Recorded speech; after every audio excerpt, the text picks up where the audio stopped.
So here's our first post-Empires of the Undergrowth 1.0 release vlog. We're finally here. It's a bit surreal, but it's very joyous to be able to just have a nice relaxed talk with you about what's coming next for Empires of the Undergrowth in the very immediate future, and a bit further on as well. Normally at this point I'll be passing on to Dan to talk about the other games that Slug Disco publishes, but Dan is very busy right now, so this month I'm just going to briefly talk about Horticular. But yeah, very exciting times for this Viva Pinata-like garden builder. Yep, Horticular going into full release on the 11th of July, just a few days away from when this vlog goes live.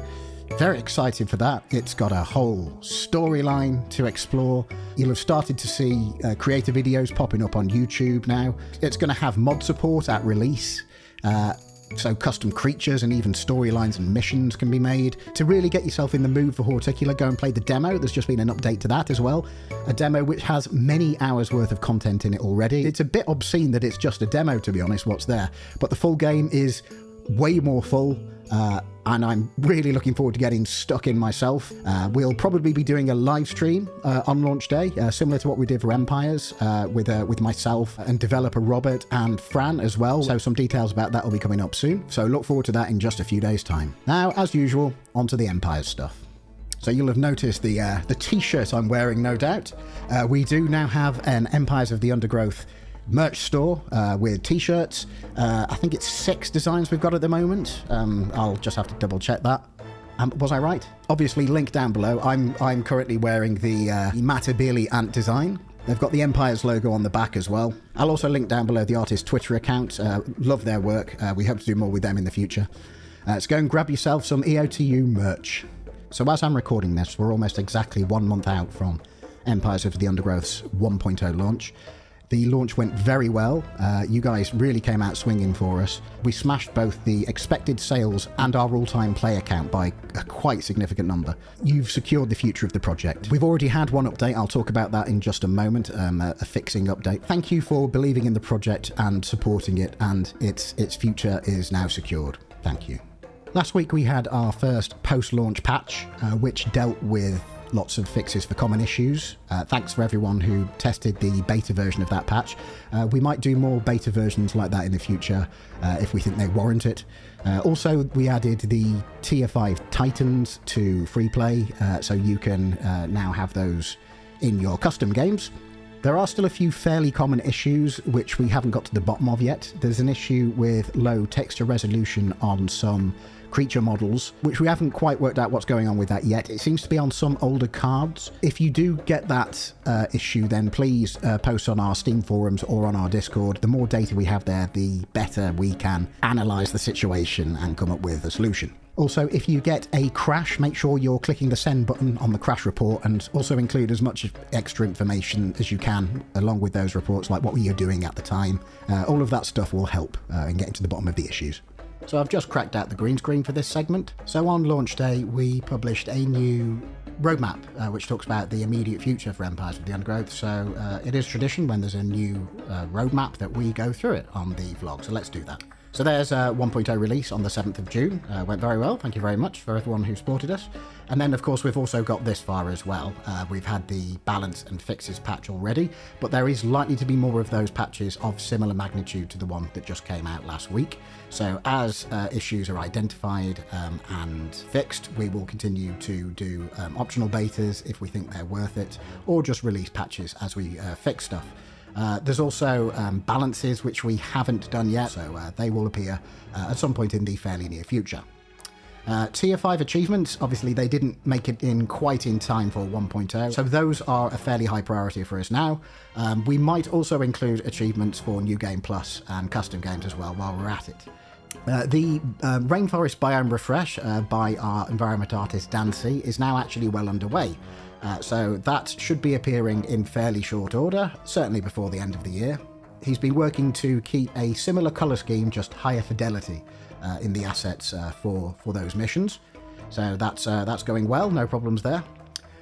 Savannah maps, balance, creatures, and setup saving for custom games. Those are all improvements which haven't begun yet, but we've got plenty of plans for them.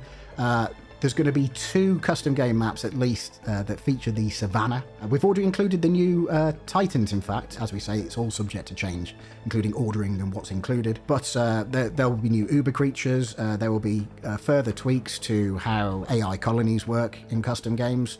We've also got planned a CSV or spreadsheet-based setup saving system, which we think will allow for some quite interesting stuff to happen in custom games. It should allow people to upload a custom game setup to Steam Cloud to share with others, we'll talk a bit more about the exciting stuff that should be possible with those closer to time. New extra levels, of course, I've put them roughly in the centre of this roadmap, but they could appear at any time. It depends on when John has inspiration to do them. They don't take very long to do once you get started. It can be from a few hours to a few days because they use existing assets and systems rather than making new ones. Obviously, you already got one with Tug of War 3 on launch. Further custom game changes. This is likely to be other maps as well. There were another couple of maps which might eventually make it in there. AI is going to need some ongoing tweaking to get it where we want it to. Firecracker mode. No comment. And then the big redacted up there. We've got some plans. They're not quite solidified yet, but we think you'll like it when the time comes. That's likely to appear next year, and when we can start talking about that, we will. And then there's more, and I included that little bit at the top there to show that we don't intend to stop creating new things for Empires of the Undergrowth. Just because the story mode is finished doesn't mean that there's not lots to do elsewhere in the game too. Right, let's get rid of this green screen. It's cramping my style a bit. So something that's been worked on over the past several weeks is an official wiki for Empires of the Undergrowth. There has been a fandom one, but the main editor of that, AntBZK, has been helping us move everything over to an official wiki which is hosted by our publishing partners, Hooded Horse. So there will be a link down below to that. Please go and visit that for all of your official Empires of the Undergrowth needs for creature information and details on levels and future content. That is now an official source, so thank you AntBZK for giving so much of your free time to that wiki. There is also now an official wiki channel on the Slug Disco Discord where you can talk about changes and additions to that, and there's a chance of bringing on some more official contributors to that wiki in the future. If you'd like to get involved, then go and get stuck in there and see if you think you might be able to contribute to the wiki. Back in May, myself and Heyman, our marketing content creator, went to ANTCON in Carmarthen in Wales for the second time. It was my second year. Heyman's first. The rest of our team unfortunately were too busy with the 1.0 release to go, so they sent me. I could spare half a day on that. I did have my camera, I took some photos of ants and indeed some video. So at some point I'll edit together a little, travelogue for ANTCON 2024. It probably won't be as long as the one for 2023 because it was just myself and Heyman. I couldn't really concentrate just on being the videographer. I had to do a talk, in fact. I did a little talk just about the 1.0 release, so I'll include some of that in the travelogue. So expect that in the next few weeks once I get around to editing that footage up. Right, that brings an end to vlog 11, to the first post-release of Empires of the Undergrowth vlog. I think there'll be another newsletter towards the end of this month. We'll try and get a bit more back on track with the regular 1 month newsletter, 1 month vlog scenario again as we, recover from the disruption caused by the 1.0 release. Plenty more stuff coming up, and of course plans are subject to change when we have ideas or things we really want to do. So come and join the discussions and talk to us about what you'd like to see in the future and how you think things are going. Look out for that 1.0 release of Horticular, of course, on July the 11th. Very excited for that. See you next time. Have a good one. Guaranteed to give you the drippiest ant drip that ever dripped. Sheesh! That was embarrassing. Never doing that again. Also, when you get a full-on... I live next to a clock tower. I've just got to wait for it to stop.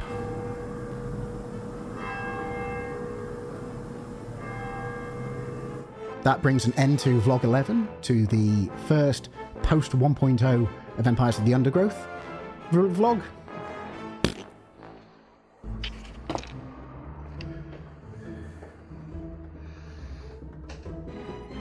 Oh, how long's that been going for?